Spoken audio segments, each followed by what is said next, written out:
नमस्कार दोस्तों, मैं विकास कुमार बनवाल आपके चैनल बनवाल ट्यूटोरियल्स नॉलेज वीडियो में एक बार फिर से स्वागत करता हूं। दोस्तों, आज का एक ऐसा वीडियो आपके साथ साझा करने जा रहा हूं जो कि काफ़ी इम्पोर्टेंट है, वो भी हिंदू समाज के लिए। जो भी हिंदू धर्म से लोग बिलोंग करते हैं, चाहे वो मारवाड़ी हो, जैन हो, आदिवासी हो, गैर आदिवासी हो, जनजाति समुदाय के लोग हों या पारसी के लोग हों, तो सभी से जुड़ी हुई एक जानकारी मैं आपके साथ साझा करने वाला हूँ कि इन दिनों आप लोगों को न्यूज़ में दिखा होगा कि काफ़ी शव जो है गंगा नदी में बह रहे हैं, या आप देखोगे तो कई शव जो है नदी के किनारे दफनाए गए हैं। तो इसकी क्या मान्यताएं हैं, इसको ऐसा क्यों किया जाता है? तो अक्सर आप देखोगे कि हिंदू में खास करके कि जब बच्चे या युवा की मृत्यु हो जाती है और वो कुंवारे होते हैं, तो उनको जो है समाधि दी जाती है, वो भी भू समाधि, यानी उनको दफनाने की परंपरा है। या कुंवारी कन्याएं हो या फिर महिला, शादीशुदा महिला हो जो कि युवा हो, उन सभी को जो दी जाती है। लेकिन बूढ़े लोग जो होते हैं, बुजुर्ग जो होते हैं, उनको जो है शवों को जलाया जाता है। तो ये परंपरा जो है काफ़ी पुरानी रही है। तो ये कहीं ना कहीं जो है बिहार में देखोगे या उत्तर प्रदेश में देखोगे तो बहुत ऐसे लोग हैं जो अलग अलग धर्म से बिलोंग करते हैं और अलग अलग मान्यताओं को मानते हैं। तो खास करके युवाओं को जो है वो जल समाधि दी या भू समाधि जो है देने की कोशिश करते हैं। तो चलिए फटाफट चैनल को सब्सक्राइब कर दीजिए, लाइक कर दीजिए और शेयर कर दीजिए। तो चलिए मैं बता दूंगा आपको इसके क्या इंपॉर्टेंट पॉइंट्स निकल के आए हैं।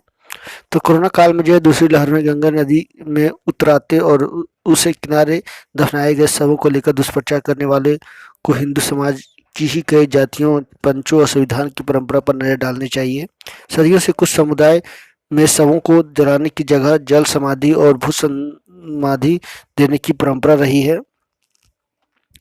तो मैं बता दूं कि कानपुर में जो है कई सैकड़ों वर्ष पुराने जो है 8 कब्रिस्तान हैं। और भी देखा जाए तो छत्तीसगढ़, झारखंड और देखा जाए तो फिर राजस्थान जैसे में कई जनजाति लोग, कई जो है अन्य हिंदू लोग, जो सभी जो है बड़े पैमाने पर शवों को जो है भू समाधि करते हैं।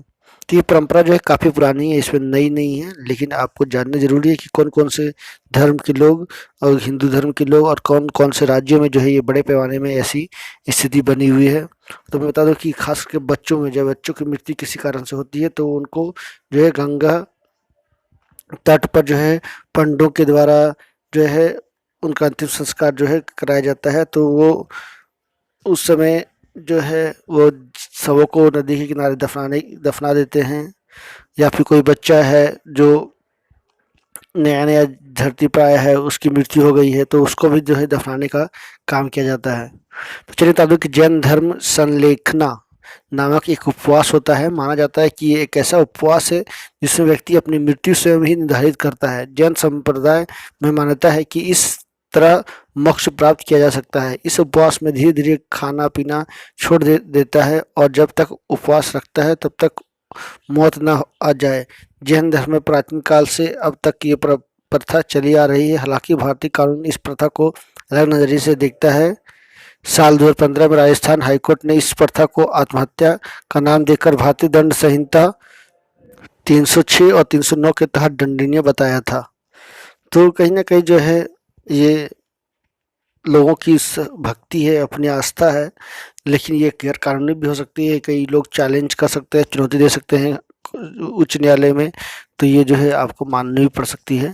तो चलिए बता दूं कि 3 तरह के होते हैं अंतिम संस्कार। एनडीबीटी ऑनलाइन से बातचीत में अखिल भारतीय संत समिति के जो राष्ट्रीय महामंत्री हैं स्वामी जितेंद्रानंद सरस्वती ने बताया कि सनातन धर्म में भू समाधि, जल समाधि और अग्नि समाधि, ये 3 तरह के अंतिम संस्कार की परंपरा निभाई जाती है। तो याद रखिए, इस तरह का सवाल जो है आपको जानना जरूरी है कि 3 तरह का भू समाधि, जल समाधि और अग्नि समाधि, ये 3 तरह के अंतिम संस्कार की परंपरा निभाई जाती है। अलग अलग जगहों पर परिस्थिति और मान्यताओं के हिसाब से लोग इसका निर्वहन करते हैं।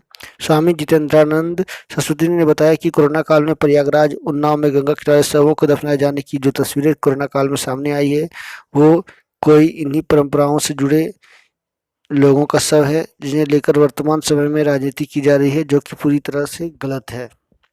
तो बिल्कुल ये जो व्यक्ति हैं, जो समाज के दर्शक होते हैं, समाज को एक सही दिशा देने वाले होते हैं, इन्हीं से जो है आशा की जा सकती है, इन्हीं से जानकारी ले सकती है कि आखिरकार ऐसा क्यों हो रहा है।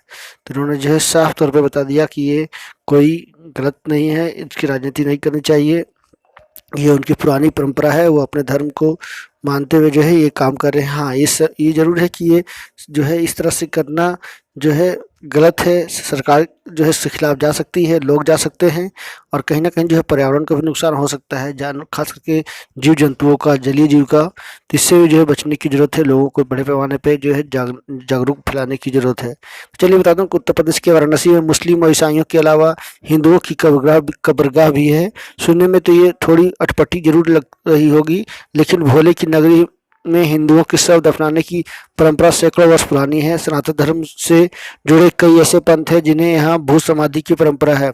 इस परंपरा के तहत वाराणसी के लहरतारा इलाके में स्थित कब्रिस्तान में कबीर और बौद्ध पंथ के अलावा विपणन शूद्र वर्ण के लोग भी सालों से यहाँ अपने को जो है अंतिम संस्कार के लिए आते हैं और कब्रिस्तान में शवों को दफनाते हैं। स्थानीय बब्बन ने बताया कि वह बचपन से यहाँ हिंदू समाज के अलग-अलग पंथ से जुड़े लोगों को इस कब्रिस्तान में शव दफनाते देखा है।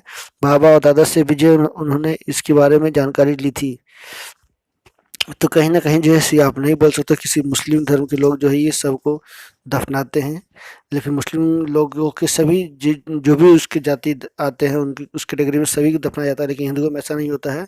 हिंदुओं में जो है कुछ ही वर्ग के लोग जो है इस तरह का कार्य करते हैं, या लोगों की उम्र के हिसाब से जो है उनको जलाने या जल समाधि देने या अग्नि समाधि देने का काम किया जाता है। तो कानपुर की बात की जाए तो कानपुर में हिंदुओं के सैकड़ों वर्ष पुराने 8 कब्रिस्तान हैं। नजीराबाद थाने के सामने ईदगाह में, पुरानी रेलवे लाइन के पास जखोरा जोरा बखोरा, नवाबगंज, बाकरगंज, जाजमऊ, हंसपुरम, नौबस्ता, बगाही और मदनपुर के पास रेलवे कॉलोनी स्थित हिंदू कब्रिस्तान तो करीब 200 साल पुराने हैं। वर्ष 1930 में अस्तित्व में आए नजीराबाद स्थित श्री 108 स्वामीनाथ अच्युतानंद स्मारक समिति भी है। तो ये देश के अन्य विभिन्न स्थानों में जो है ये कब्रिस्तान बनाए गए हैं। वहाँ के पंडितों, वहाँ के आध्यात्मिक गुरुओं के द्वारा जो है ये उनकी नियंत्रण की जाती है।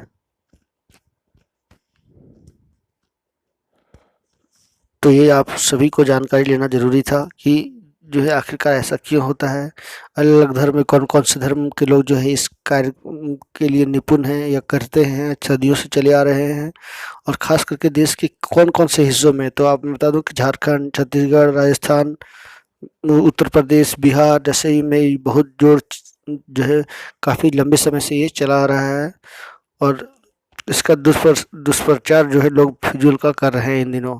तो बता दो कि बिश्नोई समाज भी तक जाता है, नाता है सब। बिश्नोई समाज भी जो है सबको दफनाता है। तो राजस्थान और उससे सटे इलाके, हरियाणा और पंजाब, देखिए अब हरियाणा और पंजाब का भी नाम आ रहा है कि इलाकों में बसे बिश्नोई समुदाय के लोग जो है सबों का अंत्येष्टि और उन्हें मिट्टी में दबाकर करते हैं। तर्क है कि ऐसा करने से लकड़ी के लिए पेड़ या उनकी शाखाएं नहीं काटनी पड़ेगी, पर्यावरण को नुकसान नहीं पहुंचेगा। तो कुछ ऐसे भी लोग हैं देश में जो पर्यावरण को नुकसान होने से बचाने के लिए जो है ऐसा कार्य करते हैं, संलिप्त होते हैं, लेकिन उनको भी जो है एक नियम के तहत करना चाहिए ताकि सब जो है ज़्यादा नुकसान ना दे पर्यावरण को।